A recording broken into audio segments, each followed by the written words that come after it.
Hello and welcome to December the 12th, Monday evening preview of Doncaster tonight. We're going to go straight into the A1 contest that kicks off the card at 6:09. Not a bad grade, this one. And I think it rests between the two Sean Parker runners in one, Nola's Blue Boy, who bought in lower grade company last time out, but has got a decent makeup here with next door neighbour, Sharpie's Trinity, in the blue jacket, just moving off and not really got bundles of early either. So it's got a good draw to work from. I think the slightly faster dog is Lightfoot Patel. He's kennel mate in trap 5, quite unexposed really, not had too much racing, 12 races in all for 3 wins and 4 seconds. And he went through a bit of a patch when he went to Sheffield, and I believe he was spooked by fireworks. And I think connections have said he doesn't really like the dark, which is going to be a bit of a negative really. So all in all, the price is kind of contracted between the pair of them, and it ended up being a no bet race. But I do think that either 1 or 5 will win the first. In race 2, the 6:28, Forward Thinking. I was a bit disappointed with this one last time out, but I'm going to give him one more chance here, because I think, again, he's got a good draw to work from, because 2 Keedy Candy is going to be moving off somewhat, and they have met before, and 1 was much better than 2 to the turn. Cossard Wonder has got ability, but slow starts are not really helping proceedings for Cossard Wonder. And of course, if 2's going to move off and take his ground as well, that's not really going to help. Might be a little bit worried about Keedy Welcome smashing the bars down and clearing Donegal Jerry, who's got a bit of early, but isn't trapping of late, the 5. And Penny's Endeavour, another one that's missing the break. So if Keedy Welcome did get a quick away, not the smoothest round the bends, but without traffic around, might just be some kind of a danger. But I'm going to have a little play, trap 1 Forward Thinking, at around about the 5-2 mark. 6:43 is an A3 grade event. Pretty tricky, this one. And I didn't really know whether to bet Sharpie's Genie in trap 2 or not. Been a bit poor the last couple.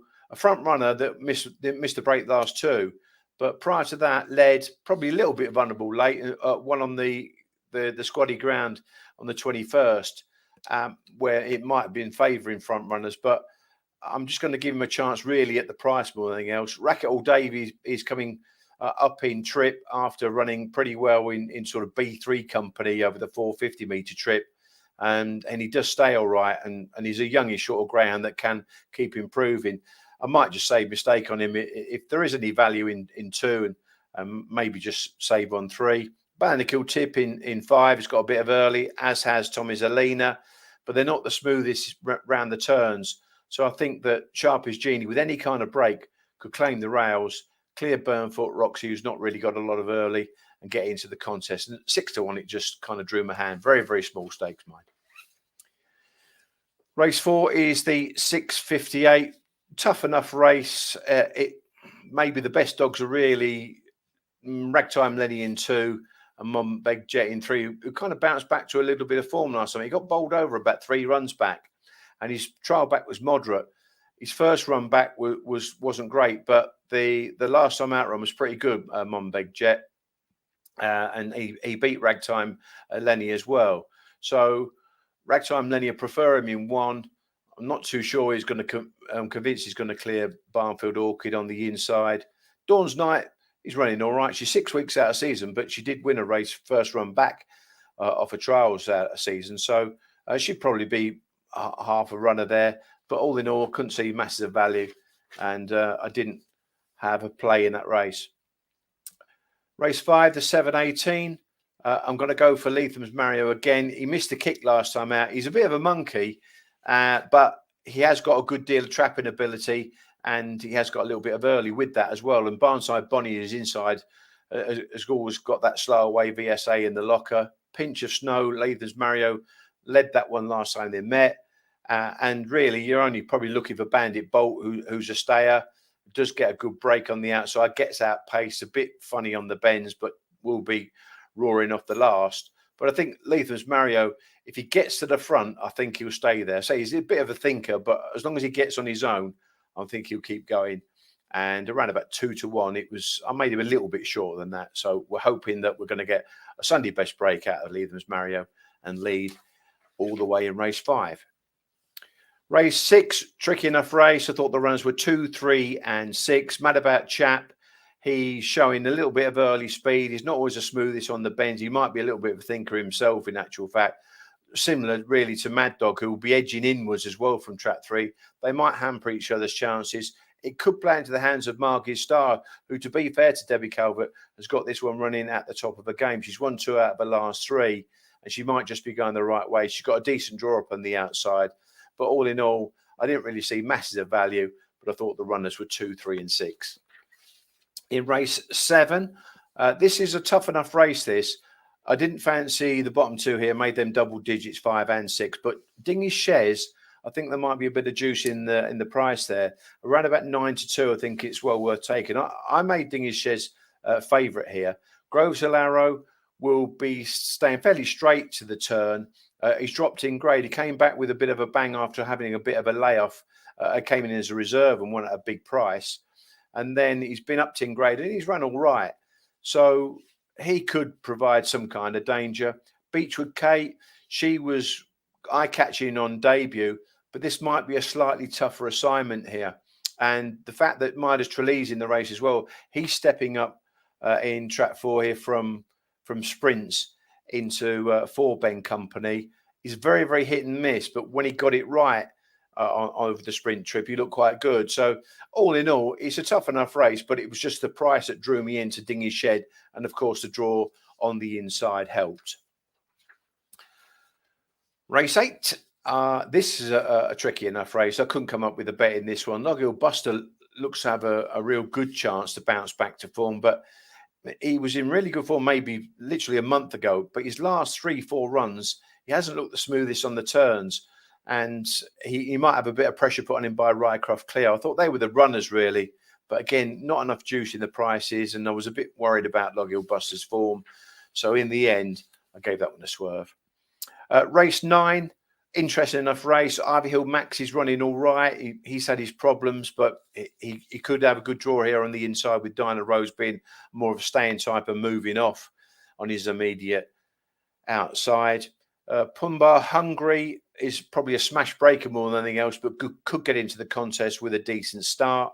And also Luna Jet is running really well, although up in grade, and of course then got to clear the fast start in Pumba Hungry. Flew the Coop's not running that well. Glenada Pearl's an interesting runner. She's had 16 days off for Sean Parker. Prior to her last run, she was running all right. She's probably got a little bit to do here. She just needs a clear passage, and she does stay on. But again, all in all, a very, very competitive race, and no bet in race 9. On to the 10th. This was a tough enough race. I nearly went with Hawkfield Wisdom here. He's a bit of a thinker, this dog. He's got a little bit of early, but he can miss his break and then put himself on the back front. And for a thinker, you really want him to be showing his early, get to the front, and hopefully not see another rival. Sharpie's Thunder in track 3 will definitely edge more into lane 1.5 than anything else. And Jamara Ruby's going to be moving off. I think 2 and 3 are drawn wrong here. Merlin Sydney in track 1, he ran all right last time out. Probably a little bit better, but all in all, his form is pretty moderate. Lightfoot Cavani in 5 is a staying type, and Romantic Bernie is very, very inconsistent. All in all, I think if Hawkfield Wisdom went around about a 3-1, it might just lure me in on the Matchbook Exchange. Only a small bet, mind. On to the 11th, and this is the first of the sprints. I've gone with Magical Jimmy here. He's been running over 450 metres in B4 company, so not a bad grade in this sort of D3 grade, if you like, switching back. He's had a trial, and he looks to have a decent pitch up on the inside. Over 450 metres, he's missed his break, showing good early and middle, but not quite coming home. So the long run to the bend over the sprint is really going to suit him. And I thought it was a decent enough trial and a decent enough makeup to make him a pretty good bet here. The dangers may be Jamara Rover in track 5. I thought 2, 3 and 4 had it all to do. Jamara Cross may be a little bit more to do as well in track 6, but I made Magical Jimmy quite short here. He was as big as 7-2, but I missed that. But he was 9-4, and I put him up at 9-4. and that's the bet that I had. I'd even back him at 7-4 because I think he is a good thing. He might break your heart with a missed break rushing up, but I think he could miss his break and still get to the front. So he's a pretty good confident bet here in race 11. The 12th race, tough enough race, just favoured Gentle Maid, but she is a bit of a misbreaker in trap 3, so she's going to need a little bit of luck in running.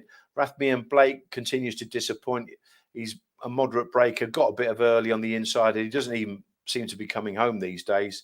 Racket or Vicky could be a little bit of a nuisance here because been trapping better of late, flying to the corner, cuts the bend and rails tightly and does sort of ease a little bit, not the smoothest on the bend. So there could be a squeeze up scenario in the 12th. And all in all, at the prices, there wasn't a bigger price about Gentle Maid for me to make her a bet.